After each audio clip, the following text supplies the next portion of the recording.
projet Piland est un projet de gestion participative et inclusive des conflits fonciers au Burkina Faso. C'est un projet qui est présentement à sa phase pilote et qui se mène dans la région du Sud-Ouest, plus précisément dans la province de Poni, dans 3 communes qui sont Kamti, Gomblora et Burumbrum. Et dans chacune de ces communes, nous avons choisi 3 villages, ce qui fait un total de 9 villages dans lesquels nous intervenons dans la province du Poni. C'est un projet assez inclusif et participatif. Qu'est-ce que cela signifie? Pour le projet Piland, les activités sont menées au sein des communautés et par les communautés.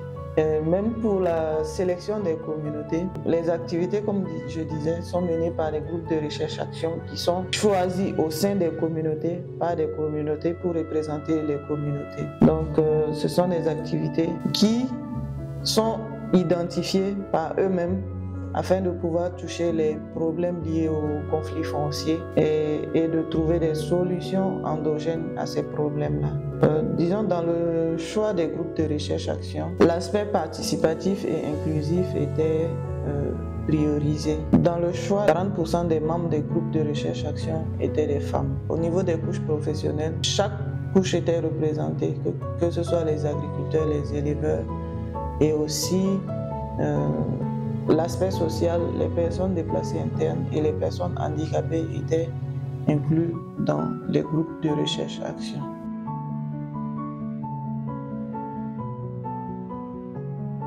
Aujourd'hui, nous avons une formation dédiée au groupe de recherche-action qui consistera à les outiller sur les techniques de collecte de données et aussi sur l'analyse de ces données collectées.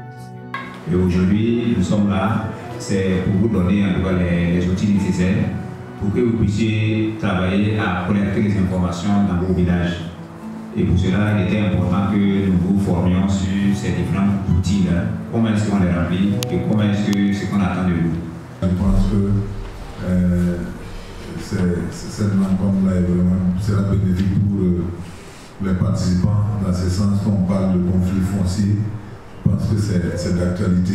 Au terme de cette formation, les groupes de recherche-action devront être capables de pouvoir collecter des informations sur le terrain en ce qui concerne la gestion des conflits fonciers et aussi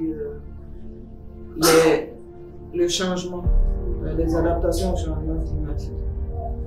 Ces collectes qu'ils vont faire aboutiront à l'élaboration d'un plan d'action pour la réalisation de certaines activités pour réduire un tant soit peu les effets des conflits fonciers et aussi des changements climatiques. Après avoir mis en place, puis formé et déployé les groupes de recherche-action dans leurs villages respectifs, dans le cadre d'une collecte de données auprès des communautés elles-mêmes, le projet Piland a accompagné ces groupes de recherche-action dans l'élaboration de plans d'action et la mise en œuvre de ces plans d'action au niveau des différents villages.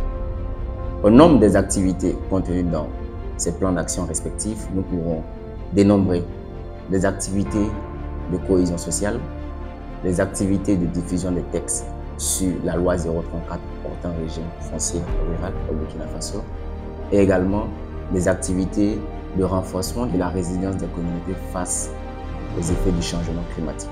Pêle-mêle, citerait-on des ciné-débats suivis de sensibilisation sur les causes et les conséquences des conflits fonciers, menés avec l'appui des observatoires départementaux de prévention et de gestion des conflits communautaires. Ils sont basés sur les rancœurs, mais aussi sur la question du foncier, car il y a un de terre cultivable. Les sensibilisations de masse dans les villages sur le rôle prépondérant des commissions foncières villageoises, les commissions de conciliation foncière villageoise et les services fonciers ruraux.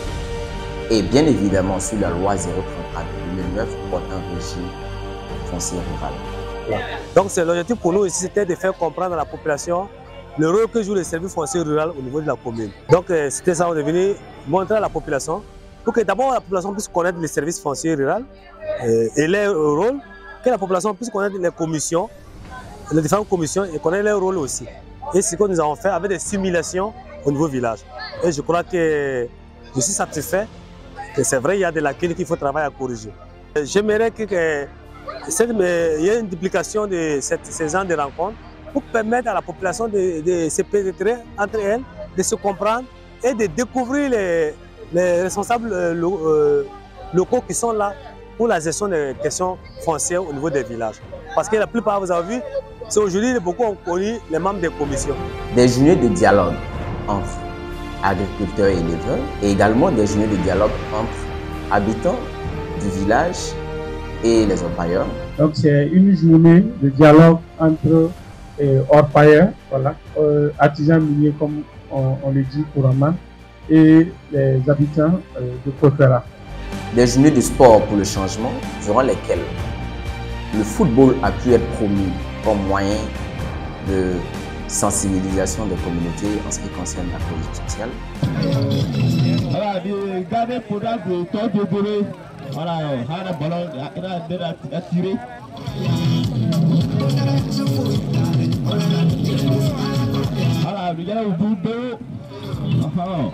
Cette organisation est très bien réussie et je souhaite que ça continue comme ça parce que ça nous amène à s'associer. C'est la cohésion sociale. Ça nous apprend aussi à faire du sport, ça nous donne beaucoup de choses et franchement je suis tellement content. En tant que membre de la population locale, je tiens vraiment à remercier les promoteurs. Je pense que c'est une activité qui va donc amener les villages dans le cadre du développement même, et qui va promouvoir la cohésion sociale, la fraternité au sein du village. Des causeries intergénérationnelles entre jeunes et anciens du village, des journées de promotion de la cohésion sociale à travers la parenté à plaisanterie.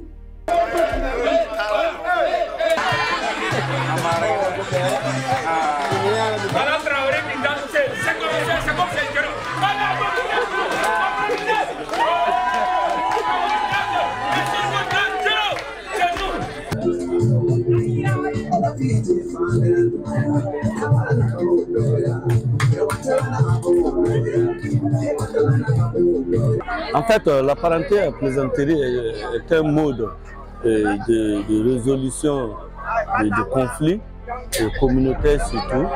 Et depuis longtemps, ça a existé il y a très longtemps.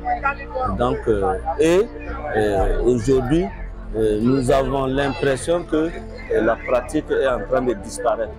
Et alors, avec Merci Corps ce matin et la population de Tchiki-Tchounaou, nous sommes revenus sur l'importance de la parenté à plaisanterie. Et effectivement, la population même a reconnu que par le passé, cette pratique-là existait. Cette pratique permettait de résoudre beaucoup de problèmes. Mais aujourd'hui, cette pratique a tendance à disparaître.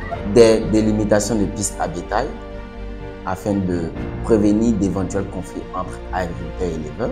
Alors, vous savez que nous sommes présentement dans une situation où la cohésion sociale est mise à l'épreuve un peu partout au Burkina Faso. Alors, précisément, la situation des pistes à bétail, c'est réellement dans le cadre de la réduction des conflits entre agriculteurs et éleveurs. Les conflits les plus récurrents, c'est vraiment les conflits agriculteurs-éleveurs. C'est vrai que nous sommes en période de saison sèche, mais bon, généralement, vraiment, c'est très récurrent pendant l'hivernage. Cette activité se situe dans le cadre de la mise en œuvre des plans d'action élaborés par le groupe de recherche-action du village de Ouadarado. C'est pour améliorer la cohésion entre les agriculteurs et les éleveurs que cette activité a été initiée. Des séances de médiation en vue de la résolution de conflits dans les villages, des journées de plaidoyer pour la prise en compte des femmes dans les périmètres maraîchers qui devaient être aménagés par le projet Pylône, et également des plaidoyers pour la prise en compte des femmes et des PDI dans la gestion de la terre. Ils ont dit de demander les parcelles pour faire nos champs. Et les hommes sont d'accord. Donc pour ça, là, ça nous a beaucoup plu. que nous disons beaucoup merci pour sa venue dans nos villages. Bien vrai qu'on donne des terres aux femmes au village, mais ce n'est pas suffisant. C'est-à-dire que les lopins de terre que souvent on donne aux femmes, généralement après on veut retirer, voilà, elles aussi elles travaillent, mais elles ont la peur au ventre.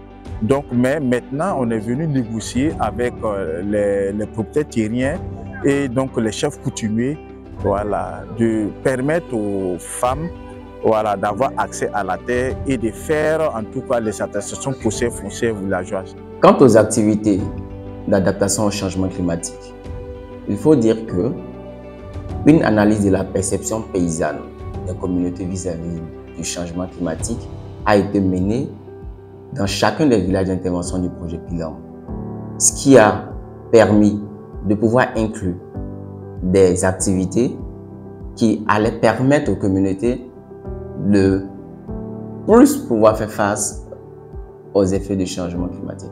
Toutes les donations effectuées par Merci Corps émanent de la volonté de la communauté qui a élaboré un plan d'action. Donc c'est la mise en œuvre de ce plan d'action qui a conduit le projet Pilam à octroyer les semences, les grillages pour clôturer les périmètres maraîchers.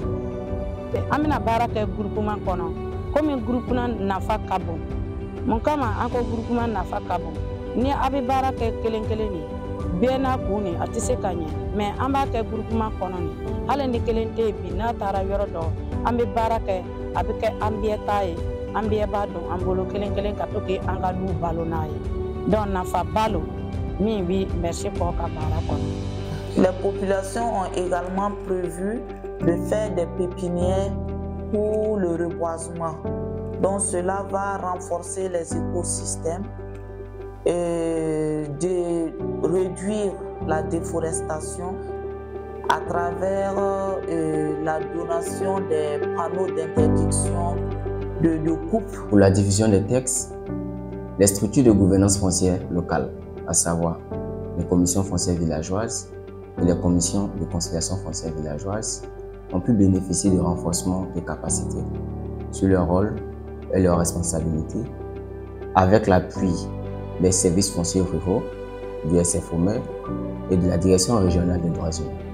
Après le renforcement des capacités de ces différentes structures de gouvernance foncière locale, le projet a mis à la disposition de ces différentes structures des outils qui leur permettent de pouvoir mieux faire leur travail sur le terrain. Parmi ces outils, nous pouvons citer des boîtes à images qui ne sont autres qu'une illustration visuelle des décrets, ou du moins de certains décrets de la loi 034, afin de permettre aux structures de gouvernance foncière de mieux faire la sensibilisation sur le terrain. Donc ces structures ont encore été mobilisées et formées sur l'utilisation de ces boîtes à images avant de procéder à une restitution, en plus d'une sensibilisation à grande échelle sur le contenu de ces différentes boîtes à images dans les villages respectifs. Une traduction en langue locale de certains décrets de la loi 034 a également été faite et ces différentes traductions ont été mises dans des cartes mémoire qui ont été intégrées à des mégaphones et ces mégaphones ont été mis à disposition des CRV et CCRV pour des sensibilisations dans les villages respectifs. Par ailleurs, une troupe théâtrale a été recrutée pour une sensibilisation sur la sécurisation foncière dans les différents villages d'intervention du projet Pilam à travers des théâtres forats. Une radio communautaire a également mené des émissions grand public dans les différents villages, en plus de tables rondes, sans oublier les théâtres radiophoniques et les jeux radiophoniques également menés dans ces différents villages. Quand vous me provoquez, je peux apporter donc la division entre les membres de votre famille, la division entre donc les villages, ou ceux qui cohabitent avec vous. Qui suis-je? Des problèmes. Lendo da kona plana opo adomediegi de wo de oui. Quand on a fait, selon elle, c'est le foncier. Jamana